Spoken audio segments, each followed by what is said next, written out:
നമ്മൾ ഇന്ന് +1 സുവോളജിയിലെ ബയോമോളിക്യൂൾസ് എന്ന ചാപ്റ്ററിലെ ലിക്വിഡ്സുകളെ കുറിച്ചാണ് പഠിക്കാൻ പോകുന്നത്.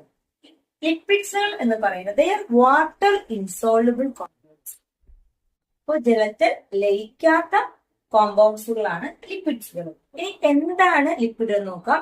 They are the esters of fatty acid with various alcohol. അപ്പോൾ ഫാറ്റി ആസിഡുകളും അതുപോലെ തന്നെ ആൽക്കഹോളും കൂടി ചേരുന്ന ആ ഒരു സ്ട്രക്ചറിനെ നമ്മൾ ഒരു എസ്റ്ററിഫിക്കേഷൻ എന്നാണ് അവിടെ പറയുന്നത്. അതായത് ആൽക്കഹോളും ആസിഡും ചേർന്നുള്ള പ്രവർത്തനമാണ് എസ്റ്ററിഫിക്കേഷൻ എന്ന് പറയുന്നത്. അപ്പൊ അങ്ങനെയുള്ള ഒരു എസ്റ്റേഴ്സുകളാണ് ഫോം ചെയ്യുന്നത്. അപ്പൊ എസ്റ്റേഴ്സ് of fatty acid with various alcohol.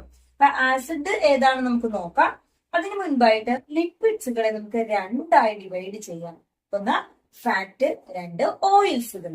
അപ്പോ ഫാറ്റി ആസിഡിന്റെയും ആൽക്കഹോളിന്റെയും എസ്റ്ററുകളാണ് ലിക്വിഡ്സ് എന്ന് പറഞ്ഞു. ഈ ലിക്വിഡ്സിനെ നമ്മൾ അവയുടെ മെൽറ്റിംഗ് പോയിന്റ് അടിസ്ഥാനത്തിൽ അവരെ നമുക്ക് രണ്ടായി ഡിവൈഡ് ചെയ്യാം, അല്ലെ? അപ്പൊ ഈ ഫാറ്റ് എന്നും ഓയിൽസ് എന്നും ഹൈ മെൽറ്റിംഗ് പോയിന്റ് ഉള്ള ആളുകളാണ് എങ്കിൽ അവരെ ഫാറ്റ് ആയിരിക്കും. അപ്പൊ ഹൈ മെൽറ്റിംഗ് പോയിന്റ് ഉള്ള ആളുകള് അവർ എക്സിസ്റ്റ് ചെയ്യുന്ന സോളിഡ് സ്റ്റേറ്റിലായിരിക്കും. ഓക്കെ, അത്തരത്തിൽ വരുന്ന ലിക്വിഡുകളാണ് ഫാറ്റ് എന്ന് പറയുന്നത്. എന്നാൽ ലോ മെൽറ്റിംഗ് പോയിന്റ് ഉള്ളതും അവരെ എക്സിസ്റ്റ് ചെയ്യുന്ന ലിക്വിഡ് സ്റ്റേറ്റിലാണ് എങ്കിൽ നമുക്ക് അതിനെ ഓയിൽസ് എന്ന് വിളിക്കാം. അപ്പോ ലോ മെൽറ്റിംഗ് പോയിന്റ് ഉള്ളത് കൊണ്ടാണ് ഓയിലുകൾ വിന്റർ സീസണിലും അത് ഓയിൽസ് ആയിട്ട് തന്നെ ലിക്വിഡ് ഫോമിൽ തന്നെ കാണപ്പെടുന്നത്. ഫാറ്റ്സുകൾ എന്താണെന്ന് നോക്കാം. Fats are the esters of fatty acid with glycerol. Fatty ആസിഡും ഇവിടെ ആൽക്കഹോൾ എന്ന് പറയുന്ന ഗ്ലിസറോളും ആണ് എങ്കിൽ അത്തരം സ്ട്രക്ചറുകളാണ് ഫാറ്റ് എന്ന് പറയുന്നത്. അപ്പൊ എന്താണ് ഫാറ്റ് എന്ന് ചോദിച്ചാൽ ഫാറ്റി ആസിഡും ഗ്ലിസറോളും കൂടി ചേർന്നത്. ഇനി എന്താണ് ഒരു ഫാറ്റി ആസിഡ് സ്ട്രക്ചർ എന്ന് നോക്കാം.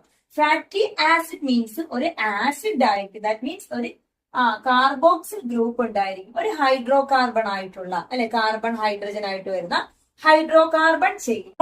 ഈ ആസിഡ് ഗ്രൂപ്പ് ഒരു 6 എന്ന് പറയുന്ന ഒരു വേരിയബിൾ ഗ്രൂപ്പ്. ഈ വേരിയബിൾ ഗ്രൂപ്പ് മീഥൈൻ ആകാം, ഈഥൈൻ ഗ്രൂപ്പ് ആകാം, CH2 ആകാം, അല്ലെങ്കിൽ ഈഥൈൻ ഗ്രൂപ്പ് ആകാം. അത്തരത്തിലുള്ള ഏതെങ്കിലും ഒരു R ഗ്രൂപ്പുമായിട്ട് ചേർന്ന് നിൽക്കുന്ന ആസിഡ് സ്ട്രക്ചർ ഉള്ള ഒരു ഹൈഡ്രോ കാർബണെയാണ് നമ്മൾ എന്തെന്ന് വിളിക്കുന്നത്? ഫാറ്റി ആസിഡ് എന്ന് വിളിക്കുന്നത്. അപ്പൊ ഫാറ്റി ആസിഡ് എന്ന് പറഞ്ഞാൽ ഒരു ആസിഡ് ഗ്രൂപ്പ് ഉണ്ടായിരിക്കണം അവിടെ, അല്ലെ, ഹൈഡ്രോ കാർബൺ ചെയിനിൽ. അത്തരത്തിലുള്ള രണ്ട് ഫാറ്റി ആസിഡുകൾ നമുക്ക് പഠിക്കാനുണ്ട്. ഒന്ന് പാമിറ്റിക് ആസിഡ്, രണ്ട് അരക്കിഡോണിക് ആസിഡ് എന്ന് പറയുന്നത്. പാമിറ്റിക് ആസിഡിന്റെ സ്ട്രക്ചർ ഇവിടെ കൊടുത്തിട്ടുണ്ട്. CH3 CH2 14 COOH. അതായത് ഇവിടെ നമുക്ക് ടോട്ടൽ എത്ര കാർബൺ ഉണ്ടെന്ന് നോക്കാം. ഇവിടെ ഒരു കാർബൺ, പിന്നെയോ 14 1 15. ഇവിടെ ഇത് ഉൾപ്പെടെ കാർബോക്സിലിക് ആസിഡ് ഉൾപ്പെടെ 16 കാർബൺ ആണ് കാണുന്നത്. അത്തരത്തിലുള്ള ഫാറ്റി ആസിഡ് ആണ് പാമിറ്റിക് ആസിഡ്. അടുത്തത് arachidonic acid. Arachidonic acid total 20 carbon ആണ്, ഇൻക്ലൂഡിംഗ് കാർബോക്സിലിക് ആസിഡ്. ഗ്ലിസറോളിന്റെ കെമിക്കൽ സ്ട്രക്ചർ ആണ് CH2OH, CHOH, CH2OH. ഇവിടെ നമുക്ക് ട്രൈ ഹൈഡ്രോക്സി എന്ന് പറയാം. ട്രൈ ഹൈഡ്രോക്സി, 3 ഹൈഡ്രോക്സി ഗ്രൂപ്പുകൾ കാണാം, അല്ലെ? അത്തരത്തിലുള്ള ഹൈഡ്രോ കാർബൺ ആണ് പ്രൊപ്പെയിൻ, 3 കാർബൺ വരുന്നത്. അപ്പോ ട്രൈ ഹൈഡ്രോക്സി പ്രൊപ്പെയിൻ ആയിട്ട് കാണപ്പെടുന്ന സ്ട്രക്ചർ ആണ് ഗ്ലിസറോളിനുള്ളത്. അപ്പൊ എന്താണ് ഗ്ലിസറോളിന്റെ കെമിക്കൽ സ്ട്രക്ചർ എന്ന് എക്സാമിന് ചോദിക്കുന്നതാണ്. Glycerol is a tri hydroxy propane. ഗ്ലിസറോളിന്റെ സ്ട്രക്ചർ തന്നിട്ടുണ്ട്. ഈ ഗ്ലിസറോളിന്റെ കൂടെ ഇവിടെ R1 എന്ന് പറയുന്നത് ഒരു ഫാറ്റി ആസിഡ് ആണ്. COOH വരുന്ന ഒരു R1, അല്ലെ? അപ്പൊ ഈ ഗ്ലിസറോളിന്റെ ഈ ഒരു എൻഡില് ഒരു ഫാറ്റി ആസിഡ് ഉണ്ട്, ദാറ്റ് ഈസ് R1. ഇവിടെ അടുത്തത് R2 എന്ന് കൊടുത്തിരിക്കുന്ന അടുത്ത ഫാറ്റി ആസിഡ് ആണ്, ദെൻ R3.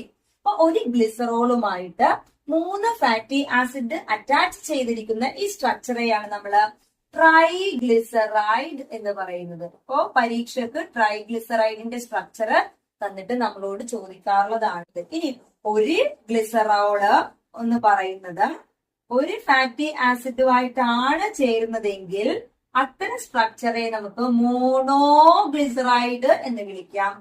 ഒരു ഗ്ലിസറോള് 2 ഫാറ്റി ആസിഡുമായിട്ട് ചേർന്നാൽ നമുക്ക് ഡൈഗ്ലിസറൈഡ് എന്ന് വിളിക്കാം. ഇവിടെ നമ്മള് ഒരു ഗ്ലിസറോള് 3 ഫാറ്റി ആസിഡുമായിട്ട് ചേർന്നാൽ അതിനെ ട്രൈഗ്ലിസറൈഡ് എന്നാണ് പറയുന്നത്. അതുപോലെ തന്നെ some of the lipids have phosphorus and phosphorylated compounds in dum.